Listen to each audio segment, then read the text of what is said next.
Tom Ross Parry, it's a Sunday. Exactly, it is. Let's get productive. It's Tom Matt Attack.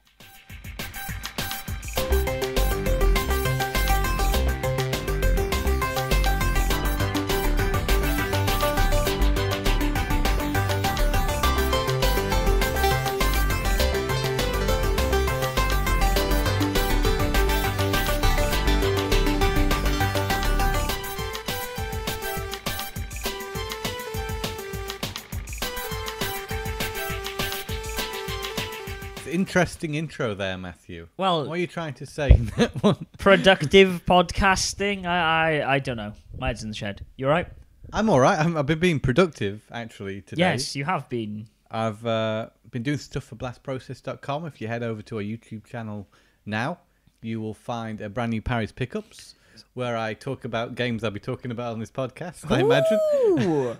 Some sexy rebranding. And what else have we got? We got an unboxing video on blastprocess.com that I've done for Little Nightmares, which we're going to talk a little bit about today. It's a new release. It's last week. We are, yeah. Should we just get into that then? We get into that? Why not? Let's not mess around, beat around the bush. Exactly. And I mean, for our listeners who are more entrenched in the idea of, you guys should talk about retro games more, don't worry, because it's essentially a 3D in another world.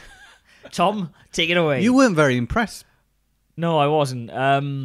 The visual style of the game is quite nice. I found the controls to be very fiddly, and it's almost as if they'd taken no notes from any games made in this kind of side-scrolling adventure genre over the last 15 years. Now, that's your opinion. Hey, man. My opinion would be no problems with the controls, but it could be something to do with the fact that you just started playing it partway through. I did, yeah. Whereas it sort of eased me into the game. And actually, one thing that I was going to say about the game is it controls rather well, actually. So there's a difference of opinion right there. I also like the fact it doesn't force a tutorial on you and only tells you the controls if you're struggling with them. And I don't think there's a lot to struggle with. Basically, you've got X button to jump, you've got circle button to light your little lighter so you can make your way around the boat you seem to be trapped upon. Yeah. To give you a little idea of what the game looks like if you've not seen it yet, it's a little bit like Inside. Yeah. I'd say. Very much so. I think Inside's control scheme is a lot more intuitive, though. I could not remember when I was talking about this game earlier whether or not Inside had different planes of movement. Can you move in and out or not? Is it strictly on a 2D plane? I can't really remember. Because no, it's 2D. I'm sure. Yeah, because that's what struck me about Little Nightmares. It's sort of like Inside, but you can move in and out, which was quite refreshing when I turned it on and started playing the game. And I thought, oh, right, yeah, I can move freely around this three-dimensional space. Yeah. And basically, it's a puzzle platform type game with stealth elements. Yeah. And you'll need to interact with your environment, do certain things, which is why it reminds me very much of Inside. And also the tone of the game is rather bleak. Yes. You are a small little character, a little girl in a yellow rain jacket, who's trying to escape from this boat, it would seem, because the thing's rocking every now and again, so I assume we're on a boat. And she's got to negotiate these environments and do these environmental puzzles to escape to freedom. Yeah. Meanwhile, there's these larger characters which seem to be after you. Scary puppet people. First one you meet, is very much a scary puppet person with very long arms, and he can reach out and grab you. Yes. Kind of look, the face design of it kind of reminds me a lot of the Professor from Nightmare Before Christmas. Yeah, it's definitely got some Tim Burton influences in its tone. You can tell that the studio are probably fans of Tim Burton's animated work. I mean, it's a Swedish studio, as we discovered. Yeah, Tarsier, I think. And which probably also explains that very Scandinavian limbo, pseudo-depressing vibe that you find in a lot of Scandinavian cinema. Tom, I don't know if we've ever talked about you doing World Cinema Wednesdays. There's Lars von Trier and the Danish director. Yeah. But actually, it's probably more in common with the Swedish director, Ingmar Bergman. I guess if we're talking about films with a slightly depressing isolation type feeling. It is a very prominent feeling, at least in the Scandinavian films you have subjected me to over the years. Yeah. So yeah, the controls, I like them. I think they're quite straightforward. You can grab hold of objects with R2. You can crouch with L2. Light your little light to see where you're going because the environment's quite dark with circle. X jump, as I say. And hold down square to run. Yeah. Pretty straightforward. You didn't like the actual having to press a button to grab hold of stuff, did you? It was... Well, if you were to leap, you'd expect to automatically I would grab just something. imagine to grab onto something. I just think it adds an extra level of difficulty to the gameplay, which is more challenging, perhaps. But, like, for me, that would be fine, right? If I could get my head around the whole idea of... And admittedly, like you say, maybe it's just because I jumped into it like 40 minutes in. Yeah. I've been playing another game that's a completely different experience all day. But there's something about... You were saying, hey, I really like that there's a depth in a 3D world that is missing from something like a Limbo. Mm-hmm. However, my counter-argument to that is... Why I died... There was a puzzle where essentially you had to depth raise... perception. There's no fucking sense of depth perception. I run off a platform twice. Yeah, there is that. Because you've got to line yourself up. And these puzzles are made to be something like Another World or Flashback or Limbo. And I think it just makes it more challenging. I've experienced similar things in video games where you have got to be extra careful about when everything's played at an isometric perspective like that. It's...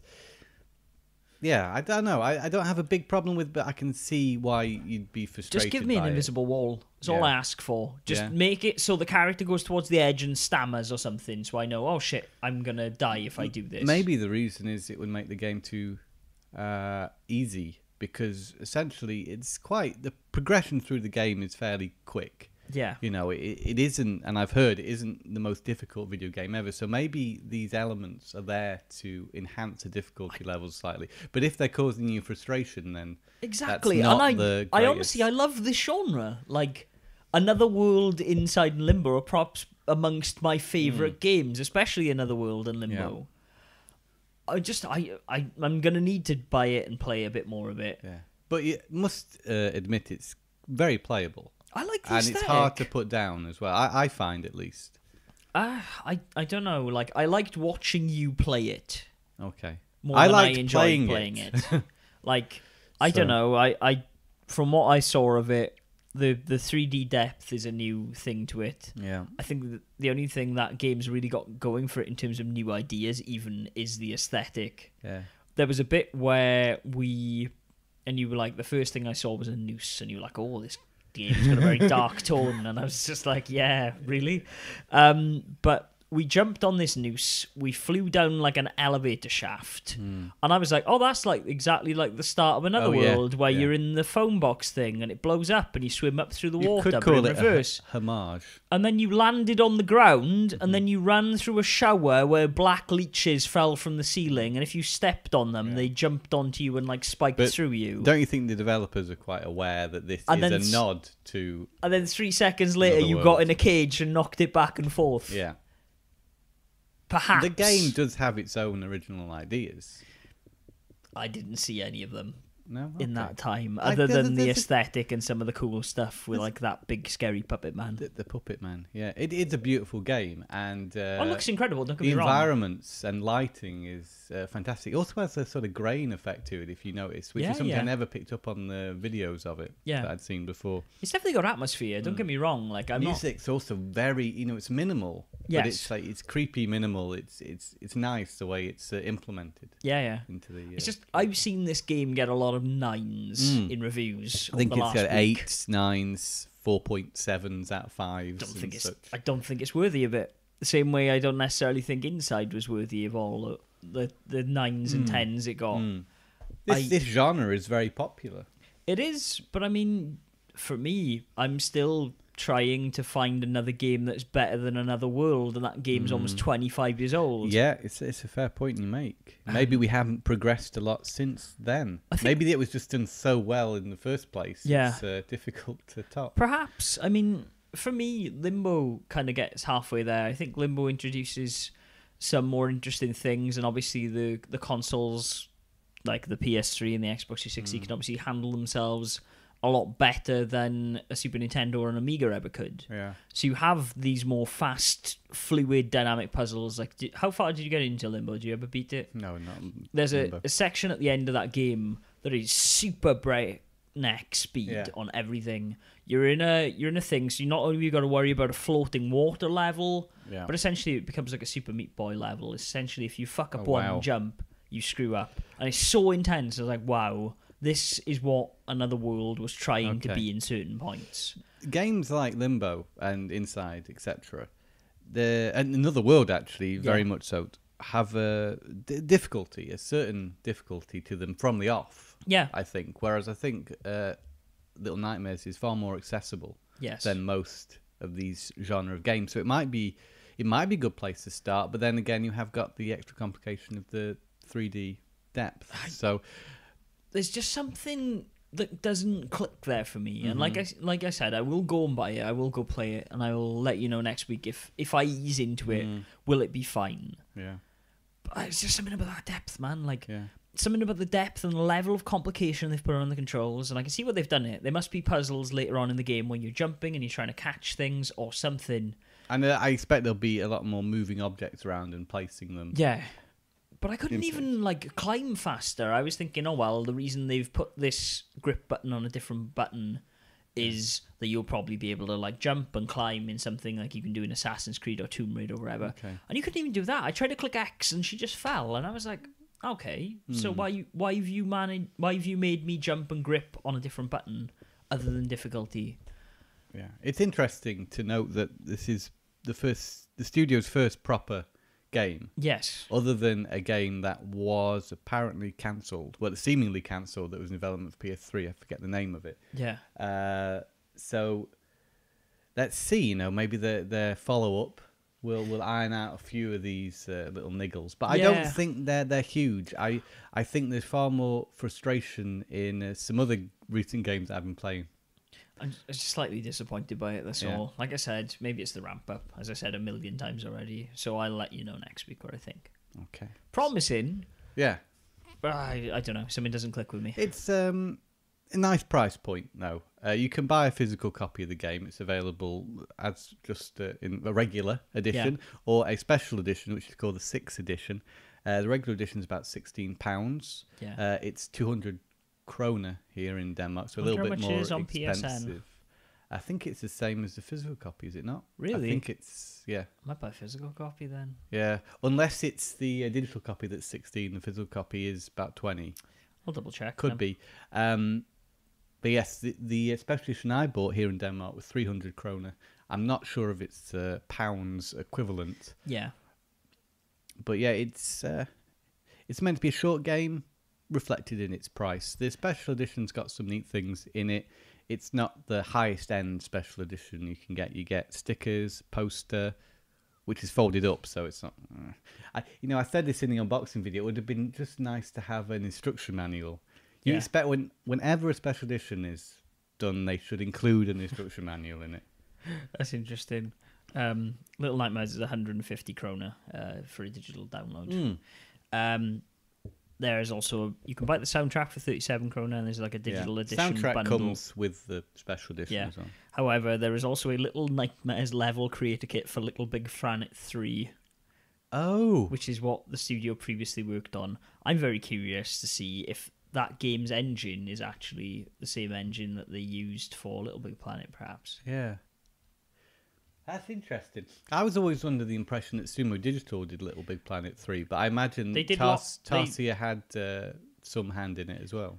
Must have. Yeah. I mean, because it's written as one of the credits that they've worked on.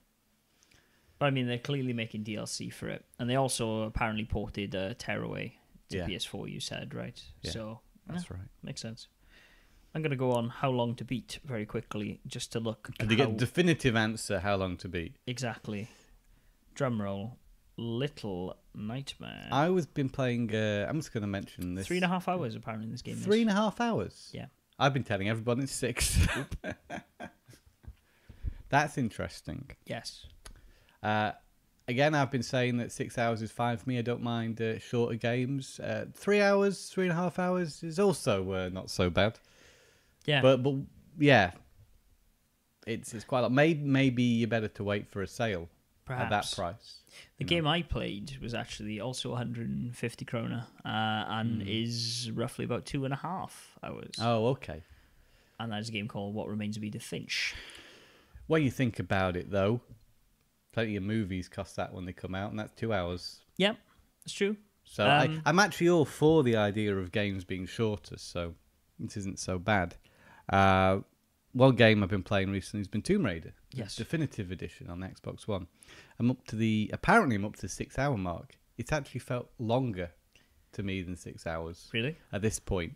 I was very enamored with the game to begin with. Yeah. I think the game is astonishing visually, even though it was developed for the PS3, Xbox 360. Yeah. Still on it's in its definitive edition. It's still very nice to look at. I think the controls are really good. The combat's really good, but there's a point you get to in the game where the combat overtakes everything else. Yeah. And it ramps up to what I thought was a finale. Yes. Where the helicopter, you're going to jump into the helicopter, but then the helicopter crashes. Yes. And you're left out there in the jungle forest to carry on your adventure. And there's not enough interest for me now in the story to really get excited about going back to it. I will go back to it and I will finish it, as I keep saying, but it's sort of dipped for me at this point. Yeah. Yeah. That's a shame. Well, how did you feel? Did you reach a point like me where you've done that massive action-based segment where you've gone and rescued your friends? Yeah, yeah. And there's a lot of enemies in this, and then there's a lot of stuff falling apart around you, and you have to escape. And it really feels like, well, this is it. I'm going to finish the game with it. Oh, okay. And I'm assuming now it's going to get back more to its roots that were established at the beginning of the game, where you were kind of surviving out there, you were hunting animals. Yeah. But just recently, it's been a lot of killing these generic enemies. Yeah. And, the combat has been very intense and very full on. And it's all getting a little bit dull for me. Yeah. Because it's just purely combat at the minute. I don't necessarily remember that, to be honest. Yeah. Okay. But to be honest with you, when I play games like that, I tend to play them very quickly, as you know. Yeah. And I always find myself, as they ramp up the difficulty of the game, becoming more and more of a slog. Yeah. So I'm not perhaps the right person to ask. But to be honest with you, I can't really remember the end I don't think of it's that necessarily been particularly difficult either up to this point. Yeah. The tomb raiding is optional, of course, and tomb raiding usually involves a puzzle, for example. And those puzzles are usually the same thing. Yes. They're not particularly interesting. No, puzzles. they are generally you hanging off of something or moving something. You're putting weights onto something else to move a platform up. It's similar, actually, to a lot of the environmental puzzles in Little Nightmares. Yeah. But there's something that really got me about this particular point in the game, and I think it's fair to talk about it now. It's been many years since the game came out. Hey, man, spoil away. Okay. So they're about to escape. Yeah. Lara's in a helicopter with her mentor character, Yes. the older guy, right? And there's a pilot piloting. You don't know who he is. He's a nameless character, right? Yes. The pilot's saying, we've got to escape. This storm, we can't land in it. Lara's insisted, we've got to land. We've got to save her friends, right? It was still down there on the ground, right? Yeah. She pulls out a gun and threatens the pilot and says, we're landing now, okay? And he's like, right, fine. So they don't manage to land successfully and they crash. Yeah. Lara's mentor is seriously injured. He's about to die. It's a very emotional moment. Never in this whole sequence of events is the death of the pilot ever addressed. Yeah. And it is totally off the character of Lara. To me, at least. She's meant to be a hero-type character who considers others. Yet she has just threatened this man. She's forced this man to try and land the helicopter. Yeah. He has died because of her insistence in saving her friends.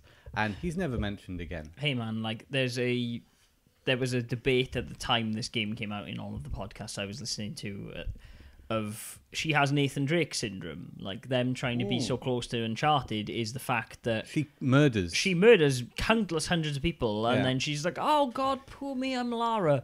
Like, there's a weird impasse between your actions as a player and your actions as Lara Croft. And then they go off the rails even of it's supposed to be, this is how Lara Croft became Lara Croft. Yeah. And I don't know if they nearly nail it for me. All the enemies are also very generic. And it's quite obvious where the story's going. Yeah. Too. They set up this cult, right?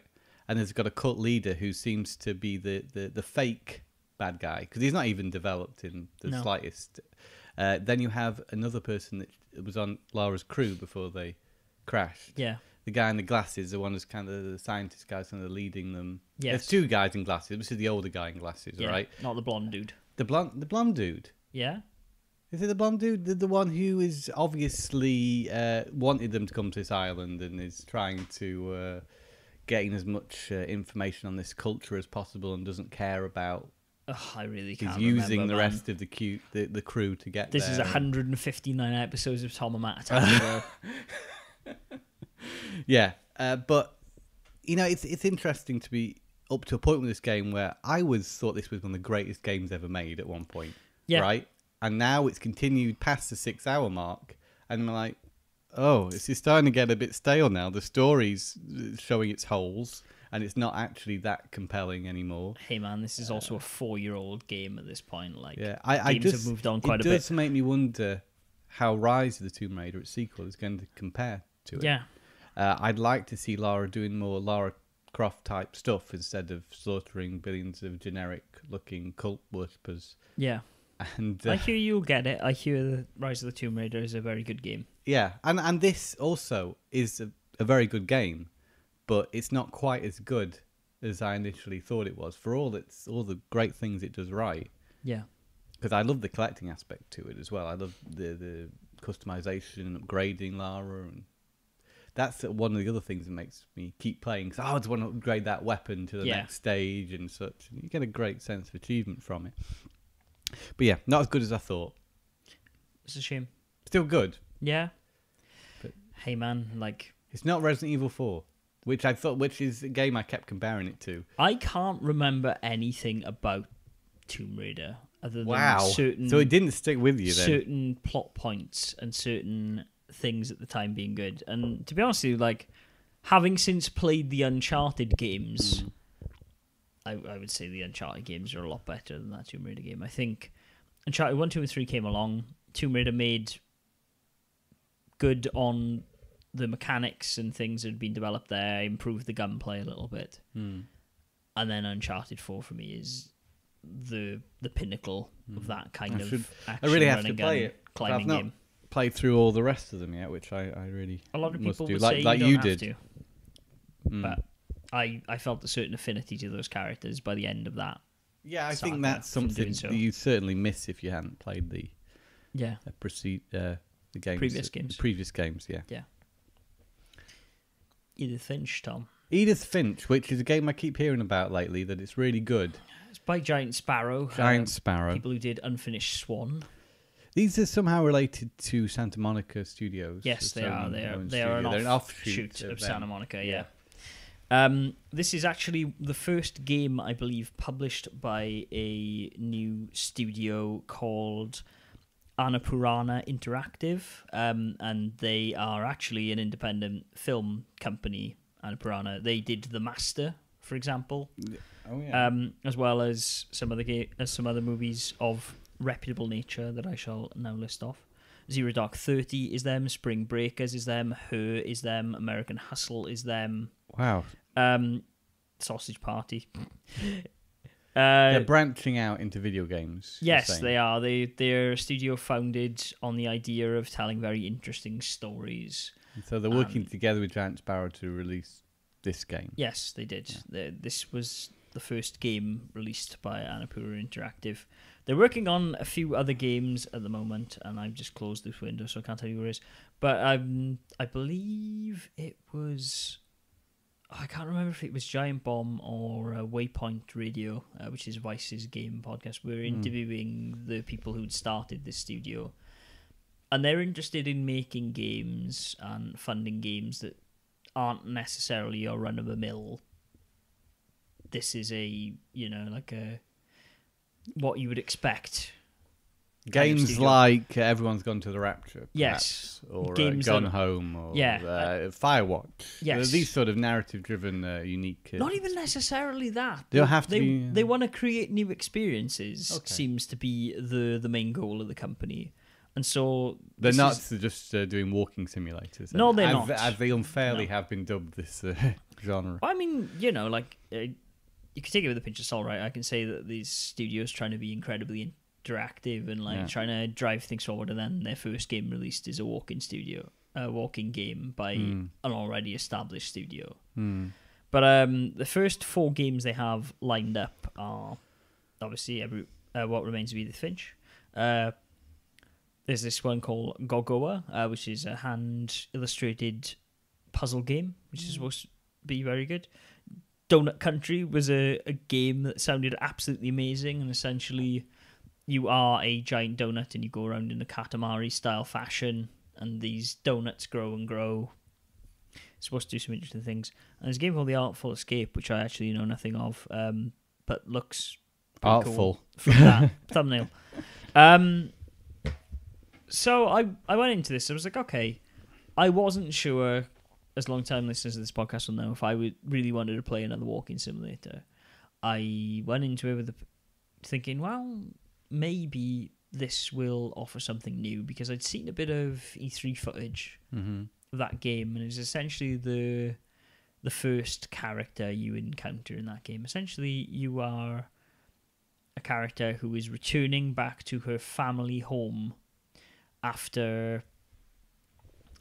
God, I think it's apparently after your mother's death, so about 10 years your mother has died since you left this family home where all of your family have lived forever, and you've been given a key by your mum when she died, and then you go to explore this house. And you go around, and it tells you the stories of all of the members of your family that lived in this house, and how they all came to very unfortunate ends. Who were? Some of it is...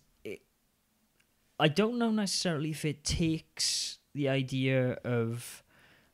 These are the deaths told by the characters who died, and it kind of takes them into artful extremes of what would have happened. But it's essentially just telling you... I shouldn't maybe say how many family members it tells you about, but it tells you a lot of these different family members, lots of different generations, starting from your great-grandfather downward until the player's own family. And every single story is different. You are walking around this house, you are exploring it in a very much a Gone Home style fashion. You are then finding things to interact with in the environment, such as opening drawers. But your grandmother seems to have, any time a family member has died, she's either collected like a shrine to them in this house, and there are things there that will give you some insight into how they died. Perhaps it's a letter, perhaps it's a journal of that character, and you then go through these really artistic extremes. The first one, for example, is one of the strangest things I've had in a game. Essentially, it's a character called Molly, and I'm not spoiling anything because this is the E3 footage that's out there. And so she was sent to bed without any food, and so you kind of wander around the room and you eat things, and she starts eating like the gerbil's food, and then she eats the toothpaste from the toothpaste tube, and then she eats holly off a branch, and then you walk over to the window, and it's just like, oh, I saw a sparrow, and then she opens a window and she says, oh, I became a cat.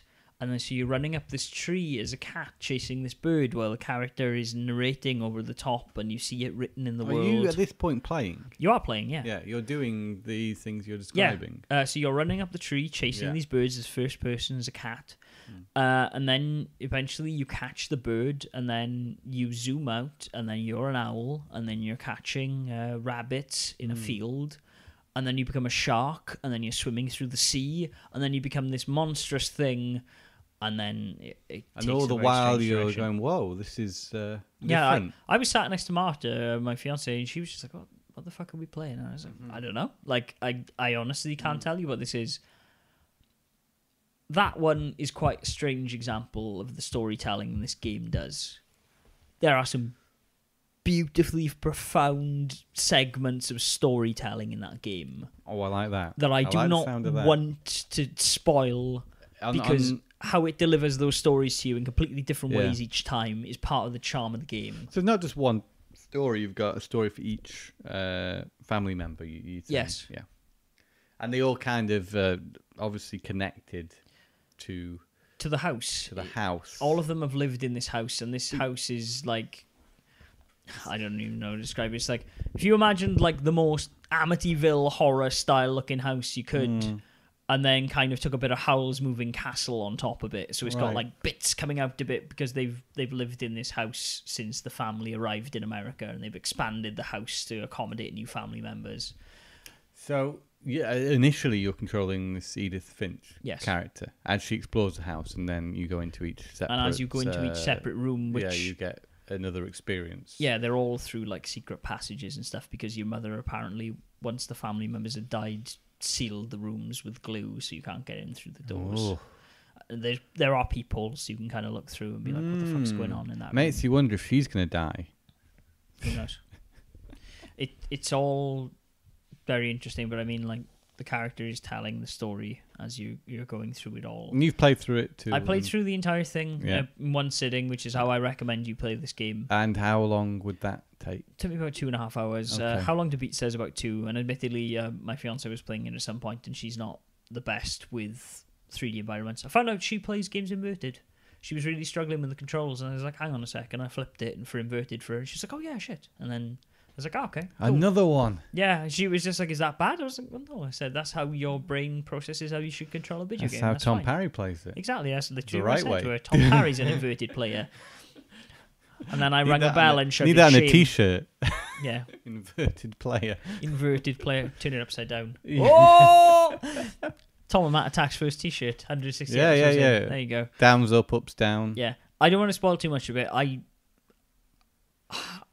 No, I'm not going to say anything more, because I kind of want to say how I feel. To me, you've said enough to arouse some interest in the. I think you should play it. I think you should play it by next week. I don't think it's very long. I gotta buy it. It's not very long, but it's honestly spent enough. Honestly, lately. it's worth it. Yeah.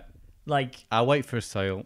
I'm not buying it. Not with the fact that I've bought so much else recently. I can't justify it, I'm afraid. I'm gonna roll my eyes at you, Tom Parry. I will play it. I will play it, but there's too much on at the minute, and I'd rather wait for it to be discounted. Just like you said with Gone Home, Tom Parry. I did get it. You didn't play it. Still haven't played it. I know. I haven't played what's the other, Dear Esther either. I haven't played Dear Esther, in all fairness to you, but there we go. But I waited. You did. And then other than that, I played Persona 5. Really enjoying that game. Like, Still. almost 50 hours into that game now. Wow, when you're not fed up with it after 50 hours. To be honest with you, I've just been playing it in small chunks. Like, Monday night is my Persona 5 night now, so I will sit there and play a couple of hours of it. Telling you what, if Tomb Raider went to 50 hours, I think I'd... I really like the game. You know, I haven't really talked about it on podcast since that, like, the second time playing it. The story of why I was so upset with the whole idea of, you know, like, why are they so angry at this kid? That is revealed, and I'm like, oh shit, okay, that explains a lot. Yeah, because you thought this guy was, what was wrong with him? Like, You know, he'd done something noble, why hadn't he? is everyone having a go at this kid for doing something noble? And that becomes apparent after about 15 hours into the game, and you're like, oh shit, okay, I understand why this kid is the way this kid is. Is that a spoiler? I'll tell you off the air, but okay. I think it will be for some people, because it's still a 'Cause we know I'm relatively never new gonna game, play it. and it's relatively long. Maybe I'll talk more in depth about a bit of the plot next week and block out a bit to talk about spoilers. But combat system's very good. The whole catching personas like Pokemon from Shin Megami Tensei series thing is still very intriguing to me, and still doing it and mashing the personas together to create new ones is kind of fun. Characters, every time they introduce a new character, is very good. They seem to introduce them as kind of very broadly stroked, like kids of just like, oh, she's the smart one, he's the energetic but slightly dumb one, she's the pretty one who's misunderstood because she's pretty. Stereotypes. Yeah, but then you have the option of like developing a relationship with those characters, and then you see There's more depth, less to them, grey to them. Yeah. And it's interesting though because you meet so many characters, and there are only so many of these bonds you can possibly form, and so you're picking which characters you would like to know more about, and I think that's to encourage more replays. But I will not be replaying through this game. Yeah, it sounds as much as I really like it. Yeah, I can't spend that much time. No, because you've got other games to play, I imagine. Yeah, and I mean, what's next on your list? Because you have a couple. Yakuza 2. Yakuza 2. I can't wait. Before Nier. Yakuza 2. Yeah. I really want to play Yakuza 2. Yeah. Then it'll be Nier Automata, then I'll play Yakuza 3. This is the thing. What about Yakuza 0? Yakuza 0 I will play after I've beaten Yakuza 5. And then I will play the remake of Yakuza 1. How much you got to free a bit of hard disk space on your PS3, or are you good for that? No, I'm gonna have to buy an external hard drive. I've only got like a 12 gig hard drive on your PS3. On my PS3, so I need to get another one. And you can plug in an external hard drive. No, on you PS3. need to mount it into the fucking console. But oh yeah, that joy will come later. You do. Yes, I know that. Yeah. Yeah. So fun and games. I'll eventually do it, but it won't be for a long country mile yet, I think. Mm-hmm. Well, I've been playing a bit more of Yooka Laylee. Yes. And, I'm starting to see the cracks in Really? Yooka Laylee. Actually, I'm sorry to say. It's been a great remedy to all the bleakness of Tomb Raider. Yeah. It's been nice to play something like Yooka Laylee that's fun and colourful compared to... honestly, how bleak is Tomb Raider. Yeah. Right, and I'm sure Little Nightmares also. So, nice, colourful game.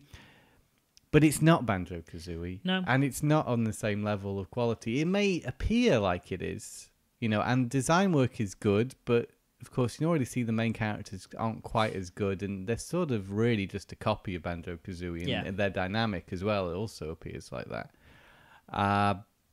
Gameplay has frustrated me slightly. I had some instances where the camera really was annoying.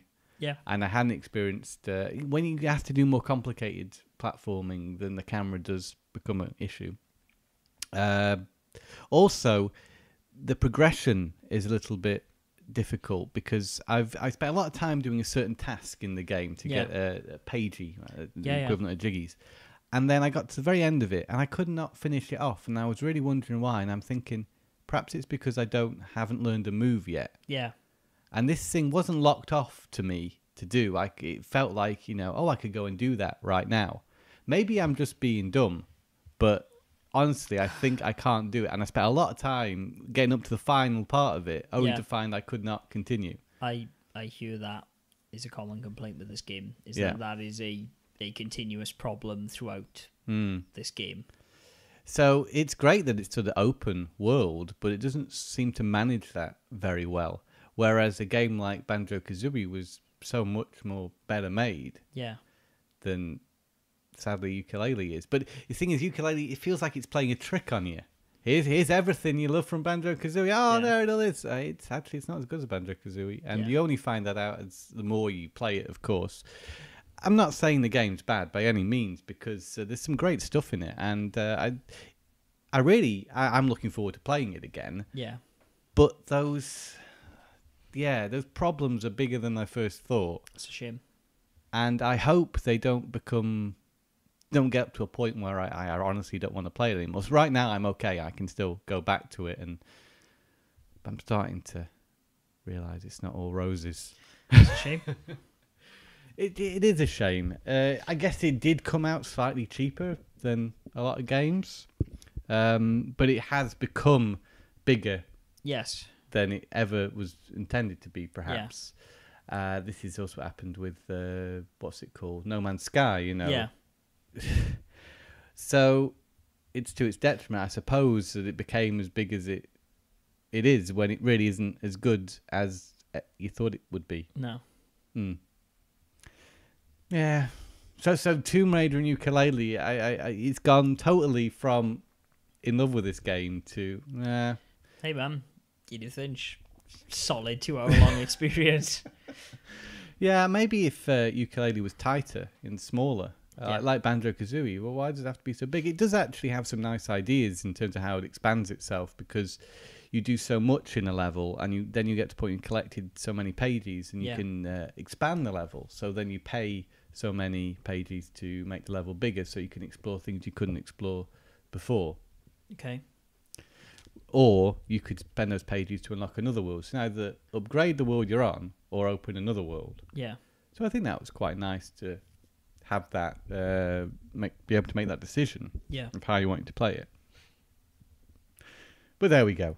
They're the games I've been playing mostly, just like those three. You got Little Nightmares, Yooka Laylee, and Tomb Raider. Yeah. But I have also picked up a few games in this last week. Oh, really? Horsens again. Yeah, boy.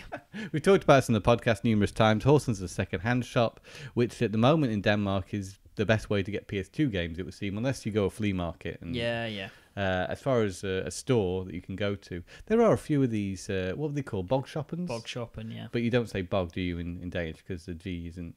No. Yeah, so... Our Danish isn't the best.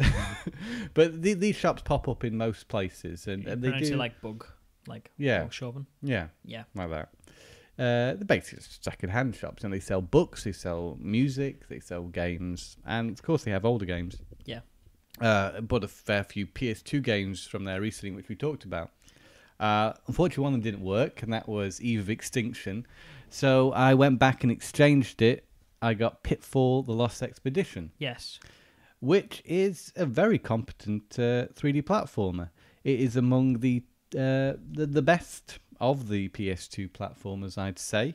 You could dismiss it at first based on its cover and its very generic character and think this probably isn't worth playing. It's probably a budget title. A lot of work has gone into this game. It's got amazing animation, solid gameplay, great voice acting. Maybe the only thing that lets it down is its character designs. Yeah, that character model is not aged well. Also, some bits are really dark, which I struggled with to see what I was doing.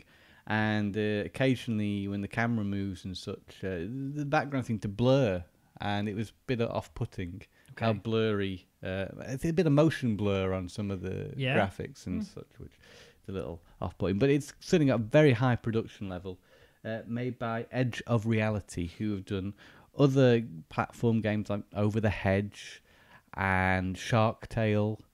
So I've not tried any of those games out, but just like a lot of other licensed platformers on the PS2, they're actually not as bad as you think. You know, you do yourself a favour and look at the developers on these games, and they can be quite fun. And it does actually stay quite close to the concept of Pitfall. And the first things you do is you swing on vines over pits. You know, it's at least it recognises it's where it's come from, and includes Pitfall and Pitfall 2. These aren't available from the start, I found, so I think you have to unlock them somehow. But you can learn extra moves in there as well. You collect treasures throughout the levels, which you collect by moving the right stick to snatch them, which I thought was quite unique, rather than just pressing a button. Interesting. And those treasures you can exchange for new abilities within the game. And it's got all those tropes of the adventure type genre, like Indiana Jones. You know, you jump across crocodiles to get to other relics and such, and you climb and you swing, and it's got a real fun sense of adventure, and it's a good game, I'd say. I mean, it's not a must-have by any means, but if you enjoy action platformers, then this is a good one for PS2. The other one was Critical Depth, which is done by the Twisted Metal studio, single track, and it's basically Twisted Metal underwater.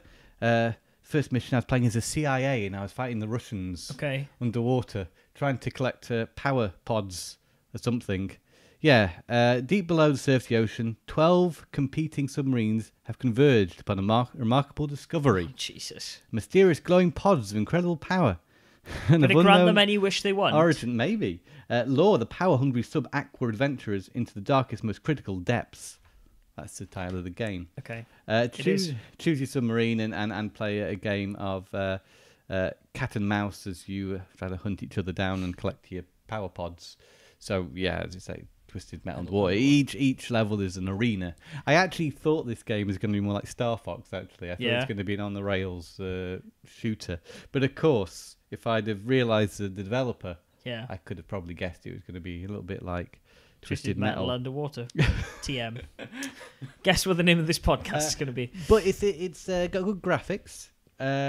Not the menus are very low resolution, which is a bit of a shame. When you play it on a big telly, it just looks a bit iffy. But the actual in-game graphics are nice. Controls are actually very good. They're very competent developer single track. So I think I was having some fun with this. That's good. It's a bit shallow, but it's fun. So I thought 50 kroner, I think this was. And it's a fairly... Oh, that's interesting. See how the sides of its bits... My case is slightly damaged. That's a shame. Would you say it's a subpar submarine game? It's not subpar. The case is a bit subpar at the moment, but no, it's solid, enjoyable, fun. Way to torpedo my joke, Tom. And lastly, I picked up Blitz the League 2 on my continuing journey to own a sports game of each type for every console. Yes. I chose NFL Blitz the League 2 for the PS3 as my NFL game of choice because I'm not a big fan of American football. I've played Madden in the past and found it a bit too complicated. Yeah. So Blitz is a little bit more arcade and a bit more user-friendly. So I thought, I'll go for Blitz. And it turns out this game is more interesting than I first thought. It's not actually just like the old Blitz games. It's actually got story mode and explores the darker side of pro sports on and off the field. Cool. Apparently. Yes. You can take performance-enhancing drugs to improve your player. Surely not. There is Mortal Kombat-like bone-breaking cutscenes as well. Yeah. You can turn on a certain power-up that lets you see the damage you're causing to the players on the field. Wow, I bet the NHL absolutely loved that with all of the concussion stuff that's been going on. Certainly, this game came out a while ago. It's an earlier PS3 game, 2008. As with all earlier PS3 games, it requires a mandatory install. Yep. Which also manually asks you to reset the PlayStation afterwards. Please press the PlayStation button to reset, which I've never experienced before. I played a little bit of the training mode because obviously I need to get up to speed with my NFL. I played a football game like this for a while. And, that was fine. I was getting the grips of what I didn't like, which I said to you earlier, was the guy who's giving you the instructions is incredibly negative when you fail. Yeah. And I don't think it should be part of any video game to have a guy shouting at you, telling you you're crap after you're just trying to learn the game. You're going to make mistakes. You've never played Halo 2 online. I have. Yeah, that would be a minor criticism, and I've yet to explore the hard-hitting story mode that this game boasts. But I'm trying to find it was very cheap. So yeah, and that game, I can't recall seeing this around a lot. Well, maybe I just wasn't paying attention to it because it was a football game. But there you go, Blitz the League 2 for PS3. No idea what Blitz the League 1's like. I don't think I've ever seen that either. But no, me neither. Also contains bad language and gambling. Call blimey. There was a futuristic pseudo American football game on the Xbox 360. Oh yeah. And the name of it escapes me, and I can't find it by googling futuristic American football game. Sounds good though. Yeah. It has a similar, hey, take drugs and steroids and improve your player thing. It's not the first Blitz Never game, been featured in a wrestling game. No. Perhaps too close to home. Yes, I think so. Yeah. So yeah, that's pretty much what I've been playing and picking up in this last week. Mario Kart 8 Deluxe came out this week. It did. I hear the battle mode online is very fun. I'm sure it's doing wonders for the Switch, as is at present. That game, I think, lends itself to the console extremely well. Mm-hmm. Tetris Puyo Pop also came out. What's it called? Puyo Pop Tetris. Tetris. Puyo Tetris. It's just called Puyo Tetris. Yeah. I remember some of the other Puyo games are called Puyo Pop. Yes. Yeah. At a certain point. Yes. That was the GameCube, Game Boy Advance Xbox era. Xbox, PS2. Yeah. But that visual style is still... I mean, consistent. that. If you look at the Puyo Pop box that is very like bright colours, like anime ladies and whatever. Yeah. That's kind of been a staple of the series for a long time, I think. So, 2 good games there available for the Switch. I will be picking one of them up. What do you think at the moment about the third-party releases for Switch? Well, they're non-consistent at the moment. It's like the PS4, isn't it? Like they will get slithers of stuff coming out for the first year, and then everyone else will release it. The interesting thing to me, actually, at the moment, is the fact that Nintendo have released a 2DS XL. Oh, that, yeah. Yeah. Which is pretty much the new 3DS XL without the 3D. Yeah. It seems to have all the same features. Yeah. But it's cheaper. Yeah. So, are they killing the 3DS XL? Maybe. 3DS? Because, the 3D hasn't been the biggest selling point of the 3DS. No. Even though it's its name. I can't see how many people would buy the new 3DS XL over the new 2DS XL. Yeah. If it's cheaper. I don't know. Did you see the price of it? Do you know how much it is? I think it's cheaper than the old one. I'm 90% sure it's cheaper than the old one. Which makes me think it's sort of like, this is the last hurrah for the 3DS. So winding it down, they're making a 3DS that is cheaper to produce. Mm-hmm. Sexy looking console, some of the nice colour. It's a nice looking console. It's not a console I'll get myself, because it's the same as I've already got. I haven't got a new 3DS, I might do. Oh, you might do. If one came about at a cheap price, maybe I'll pick one up. Nintendo did announce a few new games for the 3DS, didn't they? Yeah. Or they've announced them a while ago. Yeah, Pikmin and... Pikmin. all Hey, this other Pikmin stuff. and Monster Hunter. We talked about these We did, before. So, I'm still a little bit unsure about the Switch and how it's going to fare. But this is the thing. The more popularity it gets. But it just, right now, it feels just like the Wii U in the rate of releases. Although the Wii U kind of continued its initial slow rate of releases through its entire... actually, originally, it had a lot more on it, didn't it? When that came out, the support for it was quite big from third parties. In comparison, the Switch actually hasn't had the same support. Nope. But it's because of what happened with the Wii U, I suppose. Yeah. But I mean, like people like Ubisoft and stuff are coming out the woodworks now going, hey, we're going to release a game for this. Yeah, it doesn't mean to say that it won't go the other way and the Switch will eventually have a lot more games being released for it than the Wii U ever did. Which is probably where it's going to go, but at the minute it just seems a little bit like, we're all waiting for the next Nintendo title, as it was all the way through the Wii U's lifespan. Hey man, next month you've got ARMS. Month after you've got Splatoon 2. Don't count it out yet. It's going to be consistent with Nintendo titles for a little while. And then hopefully around E3 we'll find out, hey, there's a lot of third-party stuff coming. It seems easier to port to than the previous consoles. I am interested to see what else they're going to announce for it. Because I still haven't found the game to make me want to buy one yet. Yeah. Yeah. We'll Mario, as you said exactly. before. Yeah. And I'll be out towards like Christmas. To see more of Mario, for sure. It'll definitely be at E3. Okay, Doug. I guess we should wrap this up, my good sir. Okay, if you want to get in contact with us, you can do so in the regular places. You can go to facebook.com/TomAttack. You can go to Twitter at TMAcast. You can also go to blastprocess.com. You can go to tomattack.com/podcast. You don't even need to type /podcast anymore. You haven't had to for a long time. No. I keep saying it though because it's fun. You can, you pretty much find us wherever. Tom's on Twitter at TomParry11. I'm there at GameBoyle. Blast Process is on Twitter. That's Blast Process. And now Instagram as well. God blimey, you've been busy. Also, you can listen to the podcast on YouTube now, if that's your preferred method. It's available. Indeed. Slightly later than the other versions of the podcast. Yeah.